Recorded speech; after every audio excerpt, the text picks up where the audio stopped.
Hi everyone and welcome back.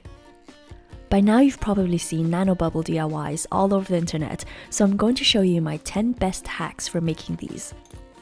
I didn't refilm any techniques that have appeared in viral videos, so I promise that you'll learn something new.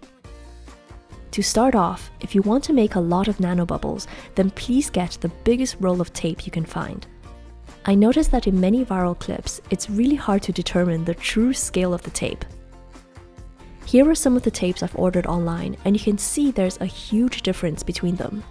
But if I film each tape individually, then you won't be able to tell. In most nanobubble videos, they're actually using extra wide and extra thick tape.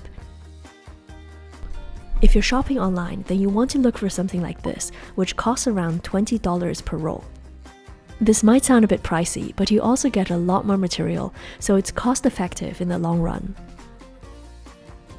The next hack is something I haven't seen anyone do, but it's really useful if you don't have a hairdryer. Simply prepare your nanotape as usual and fill it up with glitter. Pour boiling water into a cup and then submerge the straw so only the very top edge of the tape is still sticking out. This works a lot faster than a hairdryer, so 30 seconds is more than enough. Then remove the straw and blow your bubble. As long as the water is fairly hot, you can still use the same cup to make more bubbles. Now I'm adding some facial features using acrylic paint, and I love how clean and opaque the colors look. This was supposed to be a cat, but a lot of people mention on shorts that it looks more like eggdog, and I think I agree. This next tip will save you so much time and energy. First, we have to backtrack a bit and talk about the cube method that everyone seems to be using. I'm sure you've seen this where someone builds a square block using nanotape and then fills it up with glitter. So I tried redoing this and realized that it's extremely time-consuming with a high rate of failure. It makes sense if you think about it, because you're creating a shape that has so many edges and corners, and any one of these might contain an air gap. Even the tiniest hole is going to cause the nanobubble to fail because there's no longer an airtight seal. In the worst case scenario, you might end up with what I did, which is the glitter exploding everywhere without forming a bubble. So let me introduce you to the ice cream cone. Start with a piece of nanotape, and the wider the better. Remove the protective film so it's sticky on both sides. Now twist it gently so you can see a rough triangle shape where the tape overlaps on itself. Then press the tip closed and keep your finger inside to prevent it from sticking together. As you can see, the goal is to create a cone shape like this. You'll have some extra tape at the top which you can flip outwards, and this helps to keep your cone open. Now fill it up with anything you want, and I'm using a glitter mix from Happy Kawaii Supplies. This has enough volume to hold just as much decoration as a cube, but it's much easier and faster to make.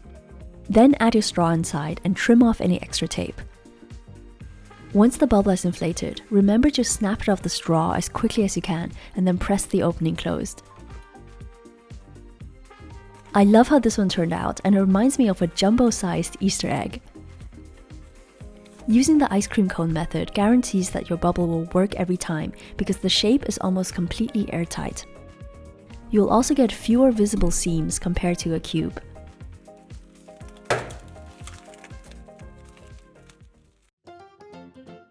Now let's take a look at how to make easy glitter bubbles. I'm sure you've seen clips of people filling up nanotape using water from a syringe. It usually involves creating a pocket of glitter in the tape and then a separate liquid that you have to inject inside. However, if you use very fine glitter like this, then you can mix everything directly inside the syringe. Use a bit of nanotape to hold this upright and then add your glitter. Then fill it up with water or draw it up like I did here. Shake the syringe really well to make sure everything is flowing through the liquid. Now attach a piece of nanotape to the tip and then heat it with a hairdryer. The hot water method is not going to work here because the nanobubble is empty and the inside is going to stick together. Carefully squeeze the glitter into the tape and then pinch it off. This type of water squishy is less likely to break, so you can have quite a lot of fun with it. You can also take your time decorating the outside or adding more details like ears and accessories. One disadvantage of making water bubbles is that it's not very easy to get hold of syringes. I used a standard size one, and that only creates a tiny bubble, which you just saw, so you'd have to look for giant syringes, which makes it even harder. But if you think about it, this method clearly works with any type of tube that can squeeze liquid out. Which brings us onto the next hack. Why not try making liquid squishies using toothpaste? This is a very convenient and super cheap substitute for trying to find oversized medical syringes. Simply attach your nanotape to the opening of the tube and fill it with glitter if you want. So whenever I show DIYs that involve everyday items, someone always comes into the comments saying that it's such a waste of product. However, in this context, you have to see and treat it as a craft supply. If you're willing to buy a tube of glitter glue or paints for crafting, then how is it any different to buying a tube of toothpaste? This method also works great with glitter glue, but that's usually more expensive. After you've heated up the tape, carefully squeeze the toothpaste inside. You can probably get some cool aesthetics by trying out other brands that have stripes or colors. I did find it a tiny bit tricky to close at the end because the toothpaste made the nanotape less sticky. So be sure to heat the tape really well to make it soft and then press it shut quickly. This has such a satisfying texture, and you can make it shinier by rubbing the outside with water or soap. Hack number 5 is how to create stickers for your nanobubbles. One of the biggest problems I encountered when making these is that you don't have a lot of time to add details. You've all seen those TikToks of fancy tape balls that have faces and ears, arms and legs, but in reality, your bubble is most likely going to deflate before you manage to finish everything. An easy solution for this is to use stickers. This is a sheet that I got from a Sumiko Garashi uni machine, and something like this would be perfect for tape bubbles as well. You can also make your own with the protective film that comes with the tape. So as usual, set up your bubble with straw and glitter. Then remove the plastic before trimming it. Use markers or paint to create your face and then cut the pieces out. I find that using small dots of acrylic paint really takes the design to the next level. So instead of just using negative space for highlights, fill them in using some titanium white. Keep these in a safe place while you finish up the rest of the bubble.